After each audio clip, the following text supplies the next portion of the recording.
Activity 4. Find a sunny room in your school or home.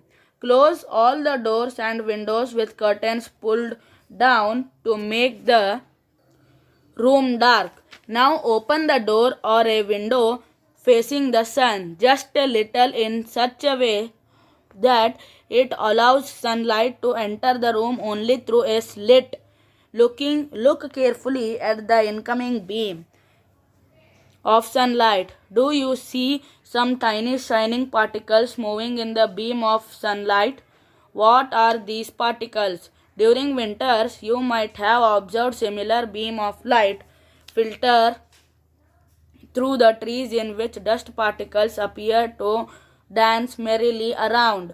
This shows that air also contains dust particles. The presence of dust particles in air varies from time to time and from place to place. We inhale air when we breathe through our nostrils.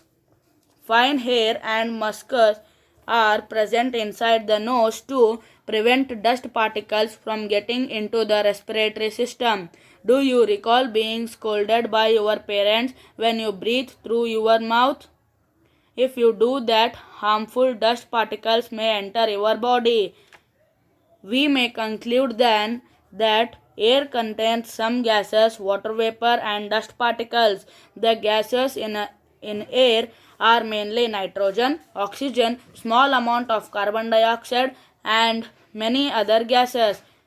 However, may be some variations in the composition of air from place to place. We see that air contains mostly nitrogen and oxygen. In fact, these two gases together make up 99% of the air. The remaining 1% is constituted by carbon dioxide and a few other gases and water vapor. Figure 15.9. How does the oxygen become available to plants and animals living in water and soil? Activity 5. Take some water in a glass or metal container. Heat it slowly on a tripod stand. Well before the water begins to boil, look carefully at the inner surface of the container. Do you see tiny bubbles on the inside? Figure 15.10. These bubbles come from the air dissolved in water. When you heat the water to begin with, the air dissolved in it escapes. As you continue heating, the water itself turns into vapor and finally begins to boil. We learnt in chapter 8 and 9 that the animal living in water use the dissolved oxygen in water. The organisms that live in soil also need oxygen to respire, isn't it? How do they get the air they need for the respiration? Activity 6. Take a lump of dry soil in a beaker or a glass, add water to it, and note what happens. Do you see bubble coming out from soil? These bubbles indicate the presence of air in the soil. When the water is poured on the lump of soil, it displaces the air, which is seen in the form of bubbles. The organisms that live inside the soil and the plant roots respire in this air. A lot of burrows and holes are formed in deep soil by the animals living in the soil. These burrows also make spaces available for air to move in and out of the soil.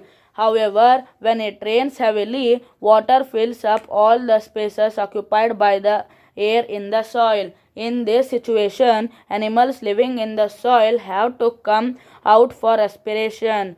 Could this be the reason why earthworms come out of the soil only during heavy rains? Have you ever wondered why all the oxygen of atmosphere does not get used up through a large number of organisms are consuming it? Who is refilling the oxygen in the atmosphere? How is the oxygen in the atmosphere replaced? In chapter 7, we read about photosynthesis. In this process, plants make their own food and oxygen is produced along with it. Plants also consume oxygen for respiration, but they produce more of it than they consume. That is why we say plants produce oxygen. It is obvious that animals cannot live without plants. The balance of oxygen and carbon dioxide in the atmosphere is maintained through respiration in plants and animals and by the photosynthesis in plants. This shows the interdependence of plants and animals. We can now appreciate how important air is for life on earth. Are there any other uses of air? Have you heard about a windmill? Look at figure 15.12. The wind makes the windmill rotate. The windmill is used to draw water from tube wells and to run flour mills. Windmills are also used to generate electricity. Air helps in the movements of sailing yachts, gliders, parachutes, and aeroplanes. Birds, bats, and insects can fly due to the presence of air. Air also helps in the dispersal of seeds and pollen of flowers of several plants. Air plays an important role in water cycle.